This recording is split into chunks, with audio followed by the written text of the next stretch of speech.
Come up. If you want to tell something you learned from Adam Paul last week, come on up. Raise your hand. Okay? Anyone? Okay, you're up. We need a couple females, one or two. Any? Okay, over here. And then we'll take you in the back also. Come on up. Okay, just briefly tell us one thing that you learned from our lecture last week. Introduce yourself. My name is Porter Christensen. I'm studying business finance. Last week, Adam Paul, in his talk, one thing that I took away was that you might not know how to do something, but are you willing to learn? And from that, he talked a lot, and it just made me think, like, am I willing to work and to learn? This guy's super cool. I don't know if you guys know him. What was your name again? Quentin. I met Quentin like the other night. Fantastic entrepreneur right here, honestly. But something I learned last time, it was a quote that I've actually been using. And he talked about success, and he said, most success stories skip this part, but struggle is how companies are actually made. And that just really resonated with me, and I think it's going to resonate for a long time. Yeah, I learned that you just have to, that you just have to go for things, because you can't learn from your mistakes until you've made them. So if you just like wait and hoping that it'll be perfect, it's never going to happen, and you're never going to be able to learn and keep going. Yeah, I had two quick things. One is this too shall pass that he talks about. Both good and bad things will pass, which is hard but super awesome too. And then another thing that I really loved is you can't connect the dots looking forward just by looking back. So he couldn't connect the dots when he had lost his house and couldn't pay his mortgage. And now looking back, it all was a process to where he is now. So it's super hopeful. Okay, awesome. Thank you. So you each get to come over here and pick up one of these books. There's 2 different books here. You can pick one that you like. If you don't pick mine, I won't feel bad. Which one's yours? You can see. So let's give them a hand for being brave and being courageous. It's an important part of entrepreneurship. Okay, we have 2 quick announcements, and then Jaden, our great TA, is going to introduce Danny. So let's proceed. I think, Isaac, you're first.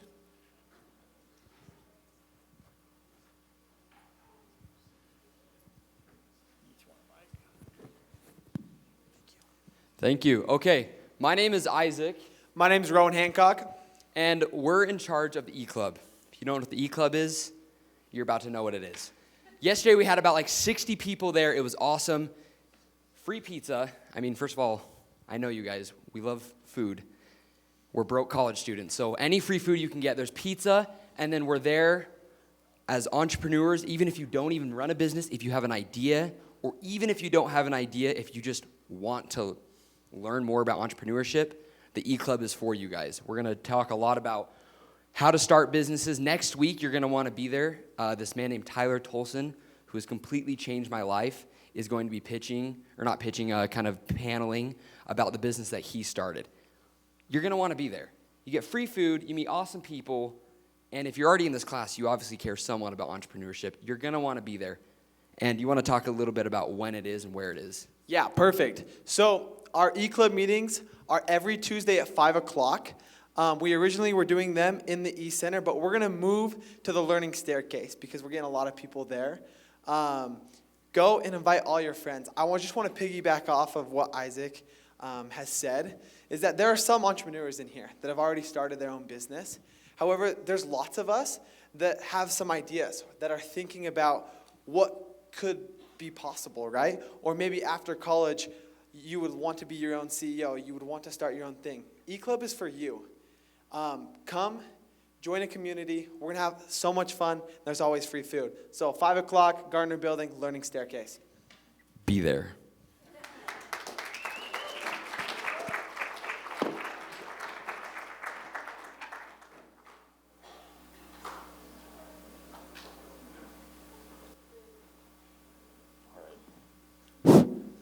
Hello, everybody. My name is Eric, and this is Taya.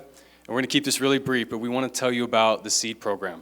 Now, SEED at Utah State is an opportunity for any major, any of you guys, to go abroad for a semester, either summer, fall, spring, to one of these locations here, and you teach business principles to real people, real businesses, and you help them get out of poverty themselves.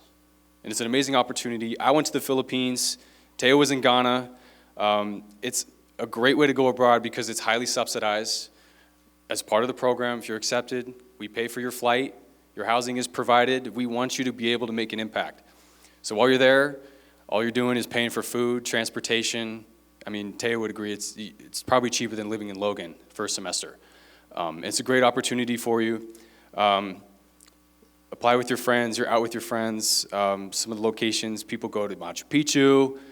That picture on the right in the waterfall, I took that in the Philippines. It's an amazing way to get out of your comfort zone, and it can help you in your career too. So we have an info session next week, right before this at 5 p.m.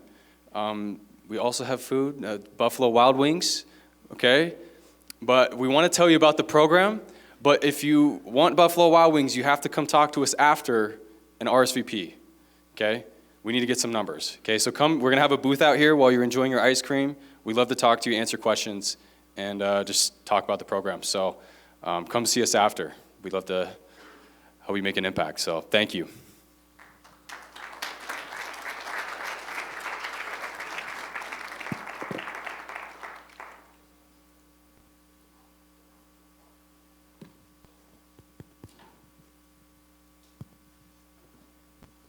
All right.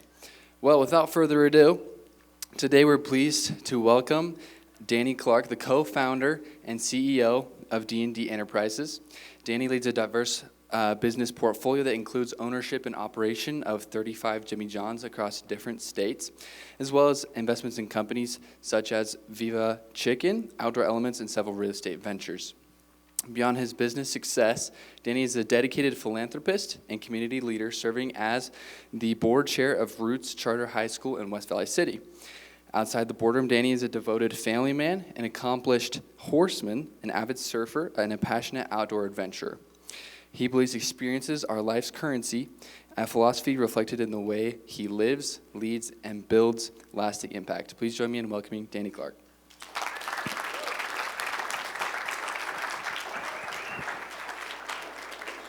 Man, I hate bios. They always make you sound better than you are. So anyway, I'm really impressed that you guys are here on a Wednesday night and take this class. I wish I would have been doing what you're doing at your age, when I was your age. I invited my family to come tonight. We have jazz season tickets. They chose the Jazz over coming to here. And the Jazz are really bad. So I apologize for what you're about to hear. Obviously, they decided to do something different. But it's incredible. I feel honored to be here. I'm friends with several of the people who've come and spoke to you and wish I was as good of an entrepreneur as many of the others that have spoken to you. So what a cool opportunity. I'm going to just start with a story that I think is likened to entrepreneurship for those of you who are getting in. I love to surf. We got any Californians in the room? Any surfers? All right. Any non-Californian surfers? Why? Okay. Once a year, me and my brother from California and some of our friends, we plan a trip around the world to go surf. And we've been in search of some of the last empty lineups where there's not hundreds of surfers and we can go and just surf with just me and my buddies at the break. So we heard of this place called Asu. It's this little tiny island in a chain of islands called the Hanako Islands off the coast of Sumatra in Indonesia. It took us 52 hours to get there between the planes, vans, and boats. And I'm okay. I'm not a great surfer. I'm not bad. I'm just fair. I live in Utah, so I don't surf a bunch anymore. But let's just say it was a little bit above my pay grade. It was double overhead all week, and the swell was building. And Asu is a wave that just picks up, and there's this reef that kind of runs in a diagonal. And you get further down the section, it's called the nuke zone. And it's just really shallow with reef coral heads popping out of the water. And this wave, it's a point break, and it just picks up kind of out of the deep and then just rolls. Just rapid fire down this reef. And so I'm sitting out one night in a session, and again, every session I've just got cortisol, because to get out to it, you have to run across the reef. So you're sitting the reef, and you're timing it, and you're going, and you start running, and you try and make it out and duck dive the bombs that are coming in before you get there. And I had just caught two of the best waves of my life. Again, double overhead, you just hear the roar, and you're flying down. It has a big rippable wall, and it was incredible. And then I was like, okay, my adrenaline was, I seeked that adrenaline. It was raging. It was, for me, there's something spiritual and just soul-filling when you feel the energy of nature, and you, I think harness is the wrong word, but you borrow it to create something really special together. And again, that sounds weird and such, but for me, it becomes spiritual that way. You become one with the wave. And I'm always in search of that high. And so, of course, I stayed out, and it was when the time when the swell was building. For anybody who knows, as the swell's building, sometimes you'll get rogue sets that break quite a bit further out from where the set waves are breaking. So the light's coming down, I'm sitting out there, and I just caught the best 2 waves of my life, and I'm back, and it's just me and one of my buddies out. And I thought, man, life can't get better than this. And then I look off in the distance, you see just this set picking up. And so I get on my board, and I'm paddling as fast as I can. And it's about from me to this middle row, I realize I'm not going to make it. And I just sit on my board for a minute, and literally almost tears start coming down my face. Because we're at triple overhead now, and I dive down as deep as I can. And this wave just, and then I come back up, and the next one's crashing on my head. And because usually waves come in sets of 3 to 5 waves or so. I come back up, and a third one's right there, and it's crashing on my head. And this time, like, I'm underwater enough, and I'm out of breath, and I think I'm coming up, and I breathe in, and I suck a thing full of water down. And then I'm in the nuke zone, and then I take a fourth one on the head and snaps my leash, and my board is gone, and I actually thought I might die.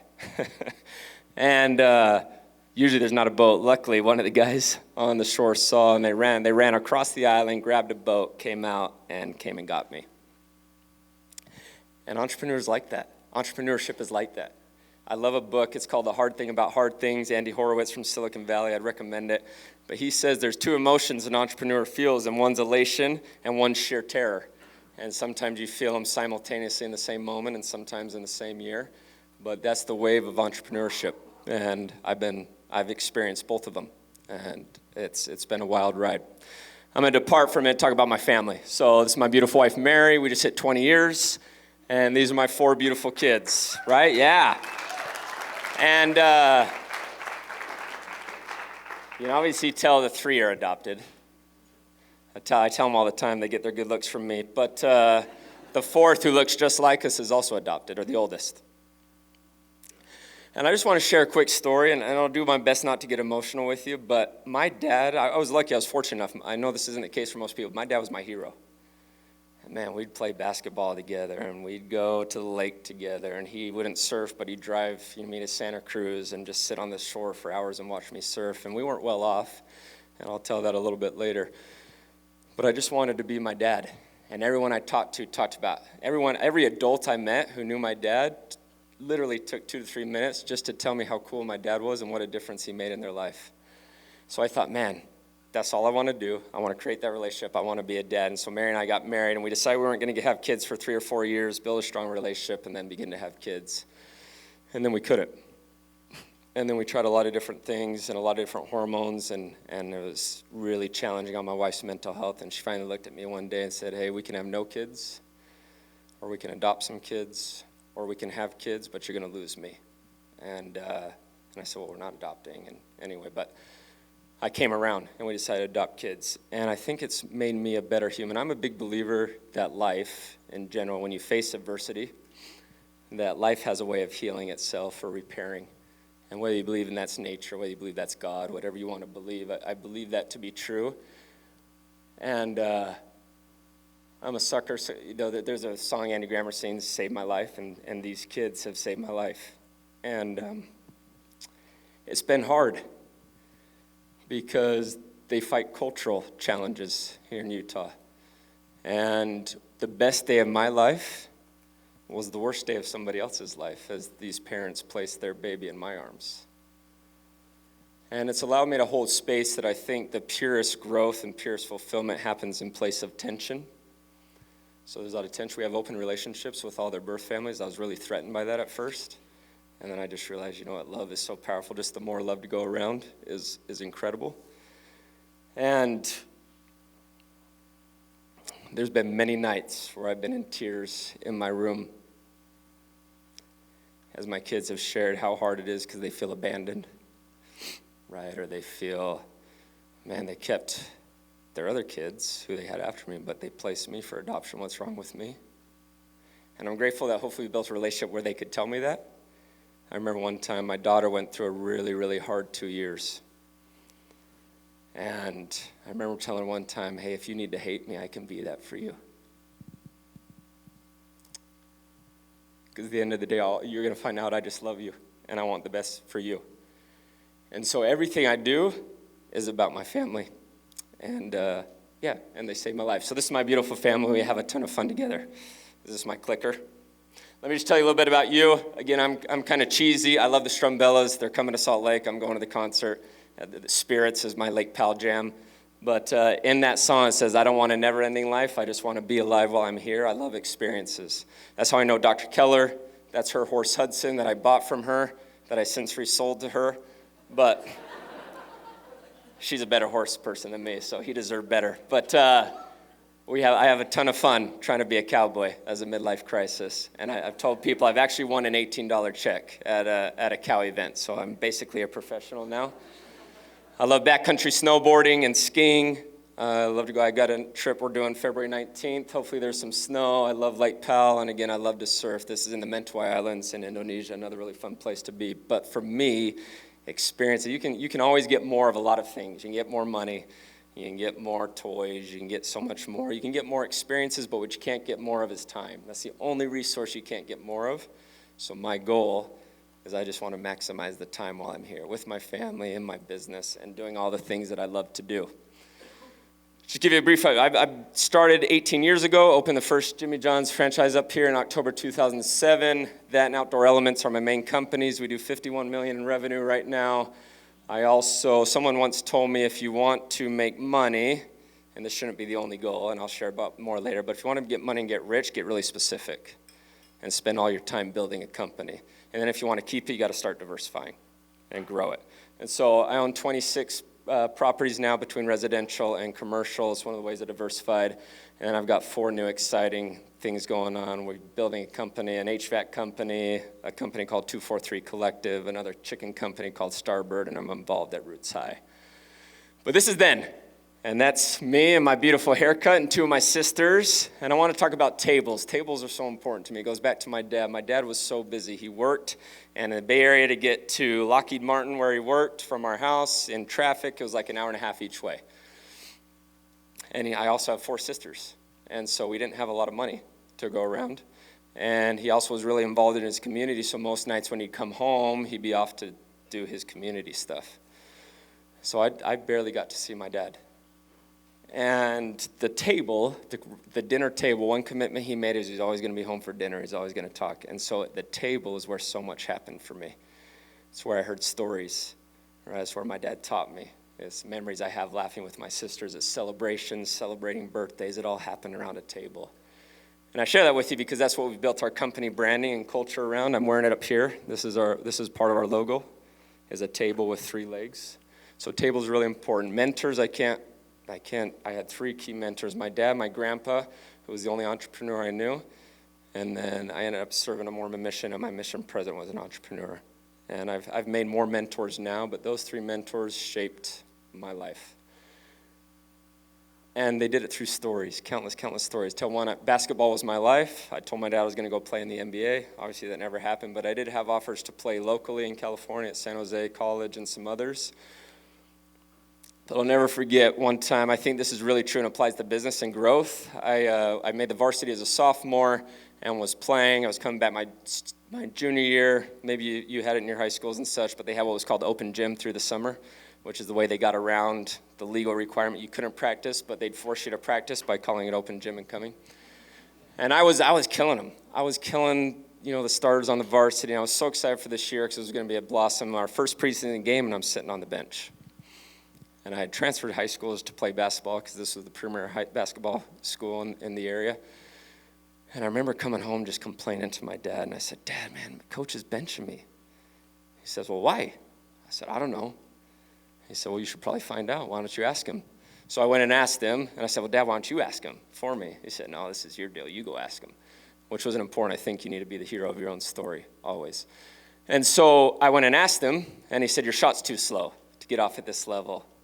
And in my mind, I was saying, gotta watch my language. Again, I was saying, bull crap, right? I get my shot off against your guards every single day at open gym and practices. My shot's plenty fast enough. So I'm telling my dad this story, and he says, my shot's too slow. And my dad said, well, is it true? And I said, no, it's not true. And he said, the next question changed the way I think about a lot of situations. He said, okay, you don't think it's true? That's fine. Maybe it's not. But if your shot was faster, would you be a better basketball player? If your shot release was faster, would you be better? I said, well, yeah, obviously. Okay, the next is find his intention. Why don't you ask him if he can coach you to get a faster shot? So I went back to the coach, and man, this coach, I asked him, hey, okay, I heard you. I want to get a faster shot release. Can you help me? He said, yeah, meet me every day at 6:30. Again, on a high school teacher's salary, coach salary. He came 6:30 every morning to help me get a shot, and the rest kind of was history until I tore everything in my ankle. And so my dad, I think in feedback in our company we say feedback's the breakfast of champions, and you got to be okay giving it directly. Kind is clear. I think we suffer from too much nicety. We want to be nice, right? And nice doesn't do anybody any good a lot of times, but kindness does. And if you care about somebody enough to both tell them when they're doing well and tell them where they need to improve, you're clear and you can improve. And so what I've tried to do is seek feedback from every possible place I can. And even whether or not the feedback is given with good intent or not, I don't even so much care about that, but I care about the question is, I don't care if it's true anymore. What I do care about is if I took the feedback for what it was worth and became better, would I be better off for it? And then my grandpa, I was doing sales, and I came back and was telling him about all my success. He said, yeah, grandson, that's really impressive, but you got to find a way to make money while you sleep. And he's the first one to introduce entrepreneurs. Then he taught me about interest. He said, you can either be the slave to interest or make interest work for you. And the best way I know to make interest work for you is to start a business. You should look at starting a business. And he always told me these one-liners, these stories. He said, hey, the other thing you realize is success is missed by so many people, but not because it's hard, just because it's disguised in overalls and spelled W-O-R-K. And most people aren't willing to work for it. And if you're willing to work hard enough, he said, I've failed more than most people in that I know. And he said, and because of that, I've also succeeded more than most people that I know. And I'll come down to my willingness to work for it. And so these kind of experiences shaped me as I was growing up. This is my dad. I just had to put a picture up because, again, he's my hero. And so this is us, a late pal.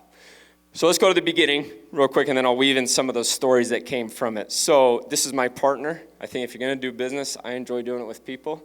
And this is Darren, my partner. I can't say enough good things about him and how he complements my weaknesses. And we've been through a lot together. When we opened, we worked 102 hours a week. So we, kind of my journey, I ended up not being able to play basketball, so I ended up coming to school here in Utah. And I studied accounting.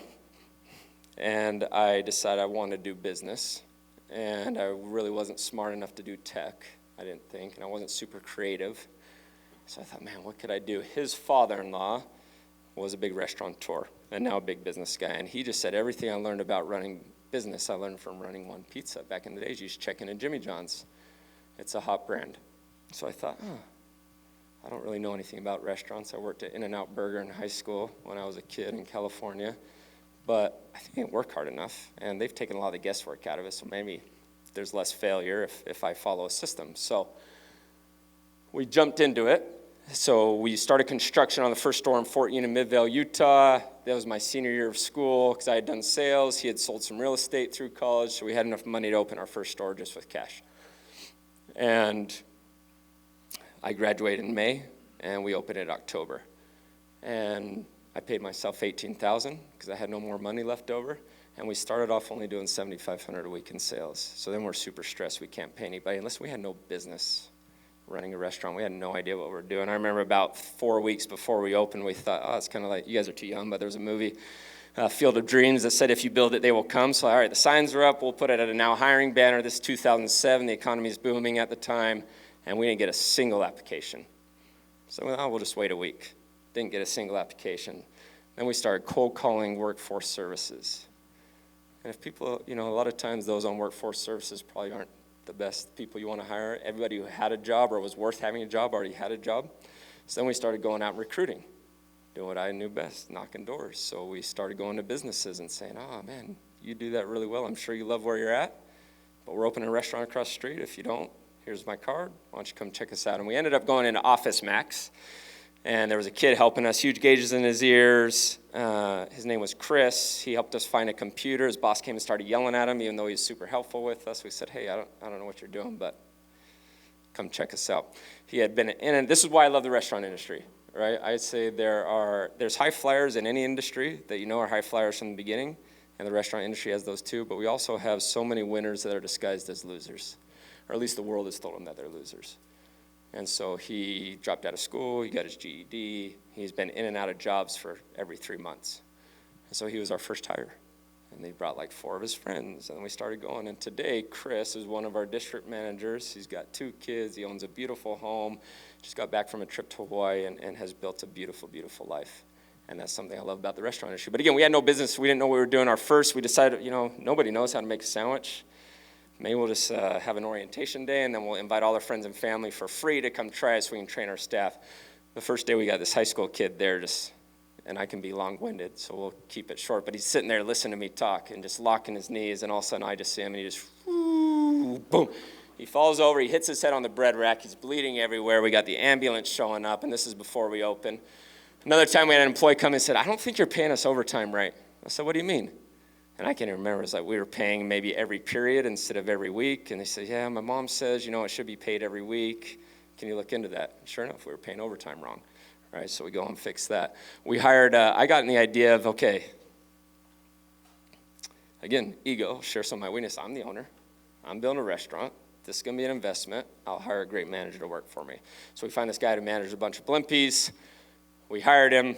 My partner took him down. There was 1 store, 2 stores open in St. George at the time. He took him on a drive to St. George, 4 hours in a car with somebody, get to know him quite well. And he came back and said, there's no way this guy's working for us, but you're firing him. So I had no idea what I was doing. I brought him in the table, and I fired him. But again, we had no idea what was going on. And we were worried, first, that we could pay ourselves. 18 grand isn't a lot of money, even back in 2007. And at $7,500 a week, we were worried we were going to be able to even pay our team. And so, but Doug had always said, Doug was one of our partners, and he just always said, hey, the reason I love restaurants is you learn everything. You're the CEO of the box. You're in charge of marketing. You're in charge of firing. You're in charge of hiring. You're in charge of sales. You're in charge of HR. You're in charge of product, all these different things. And so I also had nothing to lose. I could work 102 hours a week, and I could figure it out. And slowly but surely, 2007 rolls around. By March, we're doing 15 grand in sales, which at the time was higher than the system average for Jimmy John's. And we were making good money. So I said, okay, we made 1 work, let's go try 2. Thinking, hey, look, we're 24 years old, we're straight out of school, we've built a successful business, let's go to the banks. And because we needed $80,000 for a loan to be able to open the 2nd store. And so we go to the banks, we're all proud, and say, look at what we've done, and they just laughed at us. Because again, it was 2008, the economy had tanked at that time, credit had seized up, nobody was lending, and they got 2 24-year-old ego-driven kids who haven't been in business for more than a year, thinking they deserve money. So we tried for the next few months to get and do that, and we're scrappy, because we'd already found the place for a whole year. We knew we wanted to be on 4th South. We knew we wanted a store there, and we tried that to be the first store, and it never worked. But there was an old Snell Grove ice cream with a double ice cream cone that was a Squirrel Brothers ice cream shop. So we had knocked on her, and we got and met her in the business several times, trying to allow us to buy her business and take it over. And again, this is where I think, my mother-in-law's a realtor, so I can say this, but realtors, for me, don't add a lot of value. We had hired a realtor to help us find locations, and all they did was ever find us locations that were already on the MLS or already needed to be leased. Well, I'm also of the opinion, just as anybody you want to hire already has a job, most of the spaces you want, unless it's a new build, already have somebody in them. So you got to get scrappy and find the holes. So about a year later, she calls me and she says, okay, let's talk. And it's this little self-unit drive-through, and we convinced her. She sold me the business for $40,000, the ice cream business. I went and I tore everything out, and I shut the business down, and I opened a Jimmy John's. And also, I was telling the group at dinner that if anybody tells you they're self-made up on the stage or they did it, they're full of it, right? You got to be lucky. My grandpa always said it's better to be lucky than good, and I got lucky from the fact that Darren's father-in-law was willing to give us the $80,000 loan. We papered it up. We had an interest rate. It was at arm's length, but not a lot of people had access to that. We did. And so he funded us for the second store. We built this store on 4th South that we've been trying to get for a few years, and it blew up. We opened up doing $20,000 a week. And that gave us the confidence to keep going and go from there. And then banks were willing to be a partner, and then we continued to grow. But let me just share a few lessons along the way that I learned. That's kind of the fast-forward story of how we got started and built. So you got to find a way to be different and better, right? You got to fail fast and pivot. You got to take it on the chin and hustle and be a storyteller. So different and better. It's the restaurant world and the sandwich and a franchise. So you got to remember, we have no control over menu. We have no control over look of the restaurant. And we do have control over marketing, but we already spend 4% of sales for marketing. And the corporate franchisor has all dictation how that's used, so I didn't want to spend any more than that on marketing. And also, there's a lot of other sandwich shops, some better than us, some worse than us, some on par with us. Not only that, but there's a lot of burger shops and a lot of salad places and a lot of restaurants, and we view every single one as a competitor who's going to take a mouth to feed. So how do you set yourself apart in an industry that way and become different and better? I'll tell you, our different and better we believed. We came to the conclusion of being in it a while that the restaurant industry is one of the worst managed industries there is out there when it comes to people. And again, I'm far from perfect. I'm sure there's people who have worked for us who would say, man, that wasn't a great job, and we're always trying to get better. But by and large, we decided we're going to do our very best to become a preferred employer in the restaurant space. General managers on salaries are used to working 55 to 70 hours a week. We want to be able to change that, and we want people to have a desire to be part of our company. And so we did a few things. We lobbied really hard to allow Jimmy John's to close us on Sunday before we open our first store. And again, not even from a religious perspective, but just because restaurants never sleep. That's the hardest thing about restaurants, especially if you're a manager. If somebody calls off, you got to go in and work a double. Many of you have probably worked restaurant jobs and had that happen. And so we thought, man, if there was one day where we could just shut down and nobody had mental mind share about what's going on, that's a competitive advantage. And people want to be in restaurants, that would be attractive to them. We also decided we're going to form our company on 3 legs. You'll see 3 legs of the table. People first, always. Every decision will be governed about people first. And then how do we build the best operations? And then profit will take care of itself if we do both of those. And so we did a few things. We require our GMs to work 40 hours a week. We said, we don't want you working 55 or 60. If you're working more than 40, you have a problem. And the only reason we're tracking hours is to make sure you're not working too much so we can get in there. So every week, our district managers have Wednesday manager meeting. They review hours of GMs. And anybody over 42 and a half hours average, they're having a meeting to decide how we can get them to work less. Wear the t-shirt's a big deal. I think you have to believe in whatever you're doing. I snowboarded with a buddy in college. He went on to become an entrepreneur as well. About a year after school, we had lost touch. He comes in and eats at one of the restaurants. I recognize him. I give him a hug. I'm working behind the counter 100 hours a week. I got my Jimmy John's t-shirt on. It's probably got tomato juice, everything on it. And he leaves. And then I got another friend call me and said, oh, man, you won't believe the conversation I just had with Bubba. He said, man, what happened to Danny? Is he okay? He's working at a fast food joint. And so I think that's another hard part, especially like if you go to North Carolina where we have Viva Chicken restaurants for a long time, or we had restaurants in South Carolina, restaurants like a noble job. For some reason in Utah it gets a bad rap. And so, and I'll admit, I was like, man, I don't know if I want to wear the t-shirt if that's what people think of me. Right? And that was a hard mental shift for me, something I had to come to Jesus moment for me to think, man, am I proud of what I'm doing? Am I proud of what I'm building? Am I proud of the people who are part of me? Am I proud to wear the t-shirt?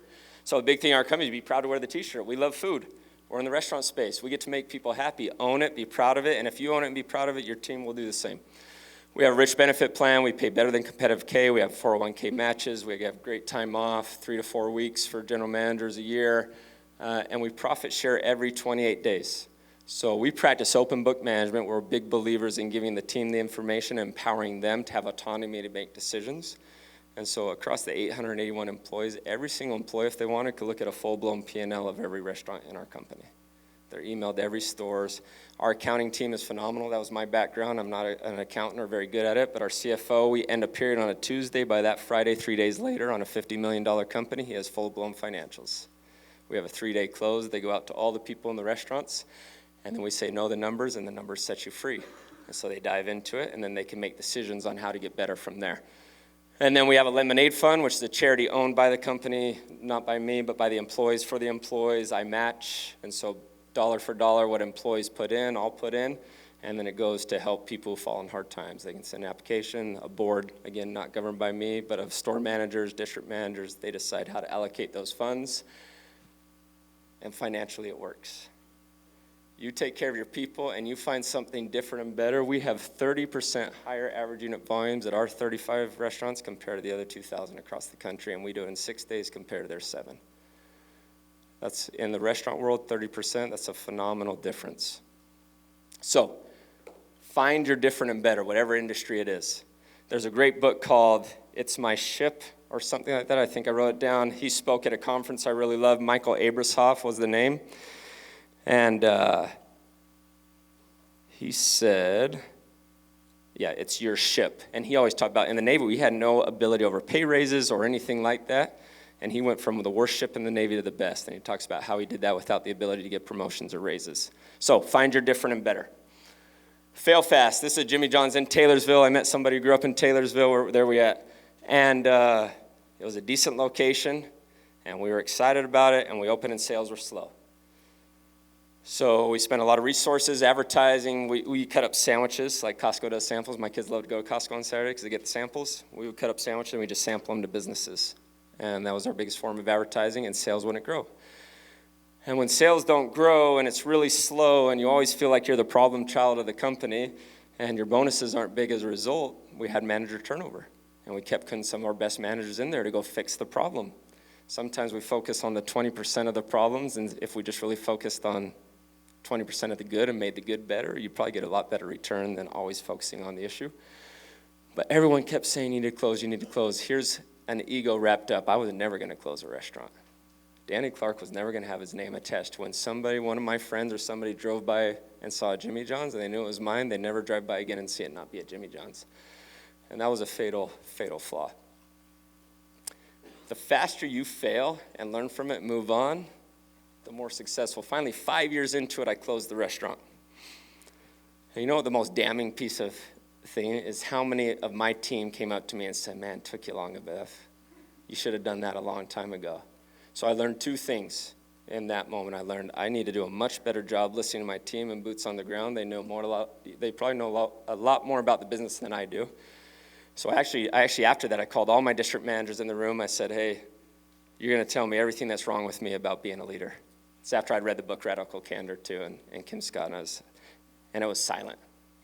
So I was like, yeah, I'm a pretty good leader.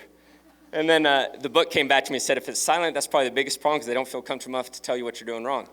So then I said, hey, I assure you, I promise, please trust me, I'll just listen. You tell me, I'll write it down. I won't respond, I won't be defensive, and then I'll come back to you with ways I plan to improve it. And then for the next 45 minutes, they told me all the things I was doing wrong. So it was a powerful experience for me. But if we would have closed, the other thing that happened is there's 2 restaurants that are somewhat close to this one. Their sales jumped 40% each when we closed that restaurant. So now you're doing almost the same amount of sales as you were with that restaurant open, but you're doing it with 2/3 of the team, 2/3 of the equipment, and you become way more profitable. The team is happier. They have more success. We took the full team from that restaurant and beefed up teams from other restaurants. It was just a huge difference. I wish I would have done it earlier. And so don't let ego stop you from admitting failure. One of my favorite, I'm spacing her name all of a sudden, but she's the founder of Spank, Sarah Blakely. I love Sarah Blakely. Like, if you want a good case study, go read about Sarah Blakely, who founded Spank. She went to like 100 different venture companies to do her business, mostly run by men, obviously, and they all laughed at her. And she's a billionaire. And again, that's not the only thing, but she came and she said, someone interviewed her, how did you keep going after failing so hard? I said, well, my dad sat our family down every week at dinner and asked us what we failed at. And failure wasn't something to be ashamed of. It was a badge of honor because it meant you were trying. And he reshaped failure for us and said, hey, the only failure is the inability to keep trying. Go out and take risks, fail and fail and fail and fail fast until you find what you're doing. You need to pivot too. This is my company, Outdoor Elements. We build really cool, amazing, sexy products. This is a really cool, so we do all the metal work. So we built this fire pit, we do outdoor living spaces, we did this water features, and we are known for building some of the coolest. This was in the most recent parade. This is a really cool water feature on the inside of this incredible home atrium that we did. This is it was obviously raining that day, so a bad picture, but we did the cool integrated kitchen. This is a water feature fire pit we built.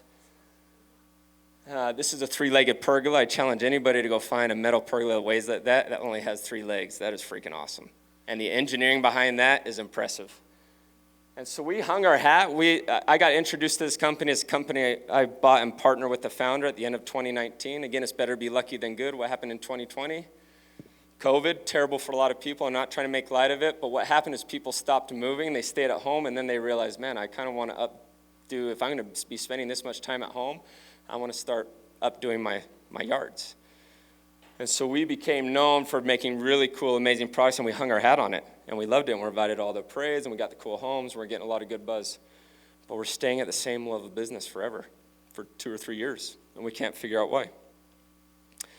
And finally we realized again, you hear this before, it's not so bold, what got you here isn't gonna get you there. We are so attached to our identity as the coolest custom yard metal planner company that we realized the bottleneck is that. It takes so much skill and so much time to design and build whatever the whims of the landscape architects are that we can't scale it. We were doing about 80% of our work was custom, 20% was stock. So we decided we're going to make an effort over the next 3 years to go from 80% custom to 80% stock products. What I mean by that is these little, I don't know if I have a laser on here, these little fire pits. Let's do 10 different models of fire pits that are still really cool, or pergolas that still look good, in 10 different SKUs, put them in catalogs, send them to landscape architects, and when they come and ask them to do custom, we tell them no. And we take the risk of offending the customer and say no, but what we do have is this really cool fire pit that's just a little off the dimension you want, but you spec around that. And so we started focusing on stock products. These are all stock products and still really cool spaces, like stock planters, stock fire pits, stock fire pit. There's another one up here. We do these stock benches all around as well. And I'm a big believer no gives power to yes, and sometimes you have to change your identity and pivot, and that's okay. And so we still do 20% custom to keep that kind of newsworthy appeal, but 80% difference, and in the last 3 years the business has tripled because it's repeatable and it's systematic. And our fabricators can bust out 100 fire pits that are all the same dimension instead of having every time to relearn how to do a new fire pit. So fail fast, be willing to pivot, be willing to shed your pride, and change your identity if needed, as long as it's not the core of who you are. All right, take it on the chin and hustle. Again, sometimes in business things happen to you outside of your control. COVID happened. I've been building my business for, 13 years at that point, and overnight sales dropped 60%, and I had 34 landlords. And not 34, I probably had 28 landlords at the time. And I thought I was done. I thought we were going bankrupt because you lose 5% of sales. Usually it's like a 20% hit to profit in the restaurant world because the margins are so slim. So I thought we were going out of business. And I remember one night being curled up in a fetal position on my bed, and my wife was freaking out. She'd never seen me like that, and I couldn't move, and I was just paralyzed. I thought, man, I just worked, and I've got 700 people relying on me at this time, and we're done. And then I had to figure out what to do. And my wife just said, well, you always figure it out. Just get to work. So I said, sometimes you just have to take it in the chin and hustle and just reinvent yourself. So the next day I called all 28, whatever landlords, and I said, hey, I promise you I'll pay my bills, but I can't for the next 3 months. Can you work with me? And I promise I'll get caught up, but I need to see if we can get through this. And every single but one was willing to work with me. Again, lucky in relationships are really important. And 2, we started, okay, how can we serve guests where they want to be served? They can't come inside, they can't do those things. Let's start making makeshift drive-thrus. Again, sometimes I don't listen to the rules, so I didn't call any of the landlords and ask their permission, but I ran cables from outside, or my team did, from the restaurants. We took our POS terminals outside and we set up makeshift drive-thrus at every store that didn't have a drive-thru. And it was the hardest time of my business life, and it was also the most fun again. Because it reminded me of the days working 102 hours a week, hustling again, and just figuring out solutions to problems. And then sales started to rebound, and we actually ended up having a record year in 2020. But sometimes It doesn't matter if it's your fault. It doesn't matter if it happens to you. You just got to take it on the chin and say, okay, what can I do about it? And be that hero of your own story. All right, we're big storytellers, and I'll wrap up here soon. So we decided let's brand who we are. As I told you, tables have always been really, really important to me. So this was like a hand-drawn thing my partner actually did. Darren, he's super creative. Here's our D's, because it's D&D management for Danny and Darren. Here's a table on the three, legs of people, operations, profit, and we turned it into this brand. And our ethos at our company is come sit at our table. Like, we're in the restaurant world. It's one of the greatest industries to be in. We get to invite people to our table every day, physically and metaphorically. Team members, vendors, communities, come sit at our table, right? Be a part of us, and we'll help you. People, operations, profit. We're starting the values of the company. I think culture is the greatest, and you probably hear it from a lot of people, the greatest differentiator you can do. But it's got to be a living, breathing culture. And what I got tired of is I go in these companies and I'd see something on a wall that says integrity, customer first. And that's how we started, just copying what we'd seen done. And the problem is this doesn't mean anything, except to the person who put it on the board that was important to them. So we decided, we're going to be storytellers. We're going to tell stories that mean something to people and that our team members can then wrap themselves inside the story and make their own stories. And that's how we'll have a living, breathing culture. So we gathered our team together and we said, okay, we don't want to be aspirational either. We want to be who we are. And we're not always that way, so part of it's aspirational because we want to remain there, but who are we at our best? Who have we been?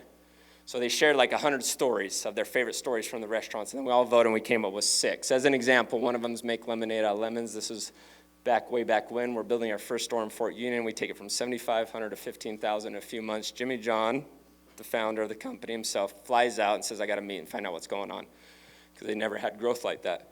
And thinking it was just a great location, he pulls up to the location, he says, sorry, but he says, shit. You're really making lemonade out of lemons? I'd have never put a store in this location. And then indeed, 3 restaurants had failed before it. And so we tell that story to everybody, and the tagline is make lemonade out of lemons. Here's another cool one. Others treat every customer like a king. We had a customer come in. Her sister had died that day. She wrote in a review on how we know about this story, but she said it was the worst day of my life.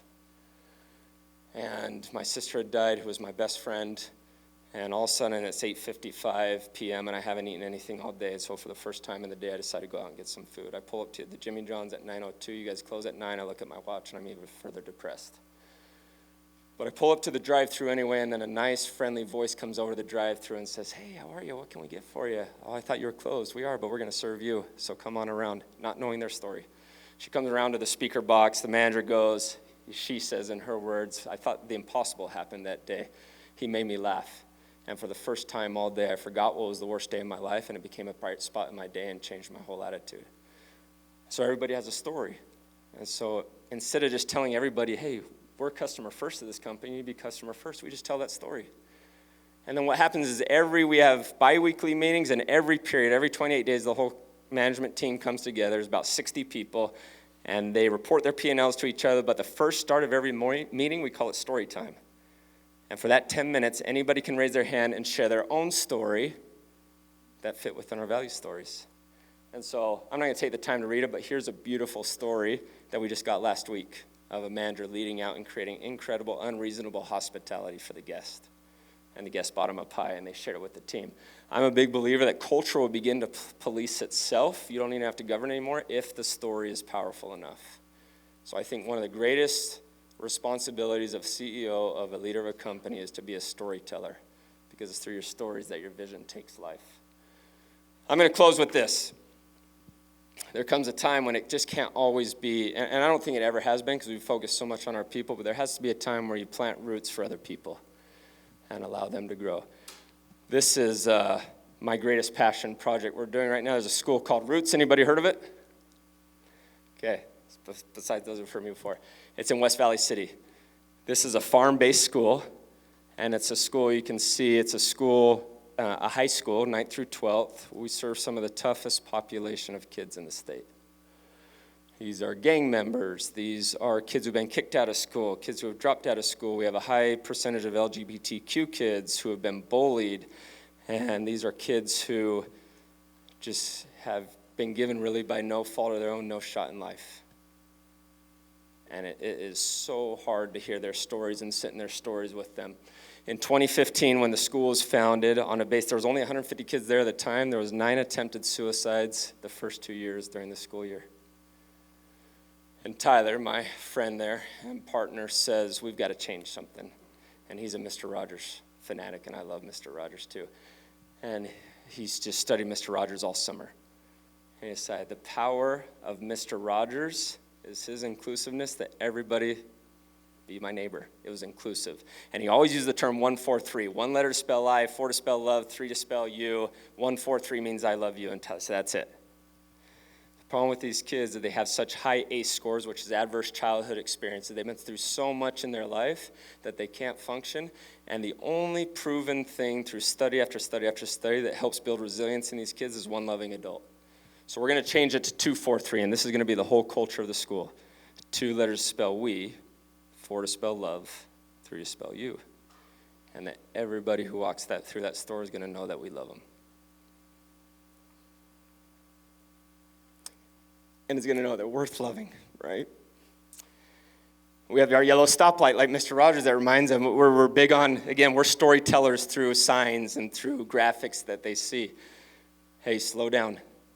Whatever's going on in your life, it's hard, but here it doesn't have to be, okay?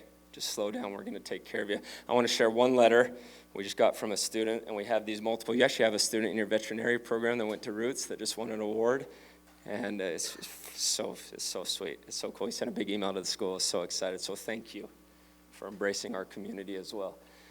This is from Aurora. She said, before I found Roots, I was in a really dark place. I had dropped out of school because of relentless bullying. I would throw up the entire time getting ready on the way to school. I was struggling daily with self-harm. I don't think I'd make it out. I felt invisible, hopeless, and like no one truly saw me. I was surviving day by day, unsure if I'd even make it through some of them. Then I found Roots and everything changed. I didn't know what to expect. I was nervous, guarded, and honestly a little hopeless. But from the very beginning, something felt different. The energy, the people, the way I was welcomed, not just as a student, but as a whole human being. For the first time in a long time, I felt like I mattered. You didn't just welcome me into a school, you welcomed me into a family. I felt safe, I felt seen, I felt loved. The way of every single one of you shows up for your students with patience, with kindness, and with so much heart is something I'll never forget. At Roots, I found community, I found care, I found people who didn't look at me like I was broken, but instead like someone worth fighting for, someone worth believing in, and that kind of support changed everything. You didn't just help me get through school, you helped me believe there was a little more to life than just surviving. You all showed me what unconditional support looks like. You listened when I needed to talk, gave me space when I needed to breathe, and stood by me when I couldn't stand on my own. You saw past the surface and into the parts of me I thought no one would ever understand. You didn't turn away. She's a sophomore. She's an incredible kid. She said, you saved my life, and I don't say that lightly. Now as I prepare to begin my sophomore year, something I once thought I would never live to see, I feel something I haven't felt in a long time, hope. I'm proud to be part of Roots, and I'm proud of how far I've come, and that's because of you. You believed in me even when I didn't believe in myself.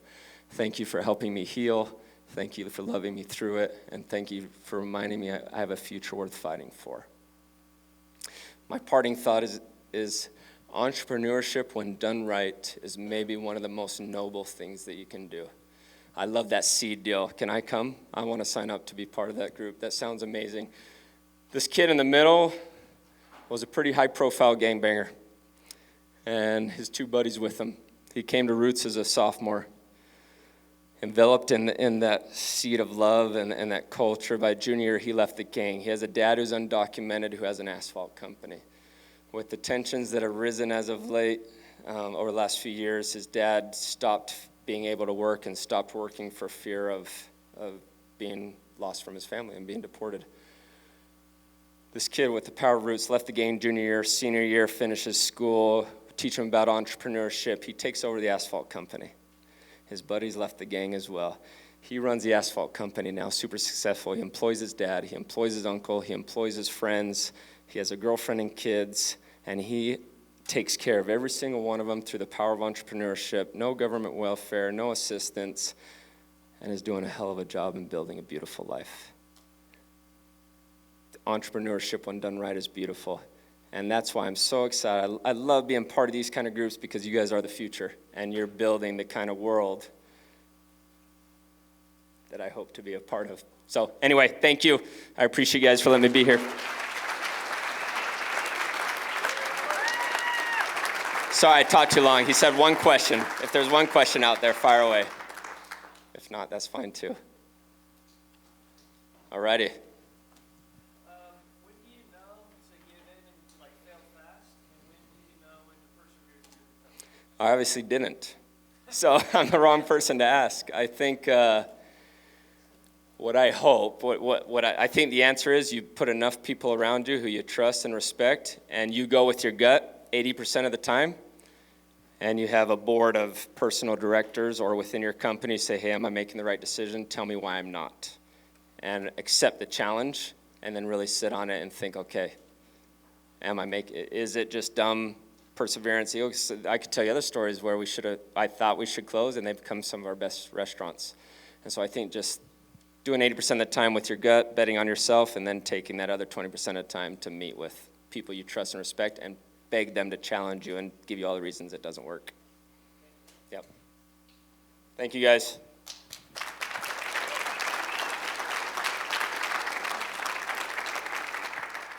Danny, thanks so much for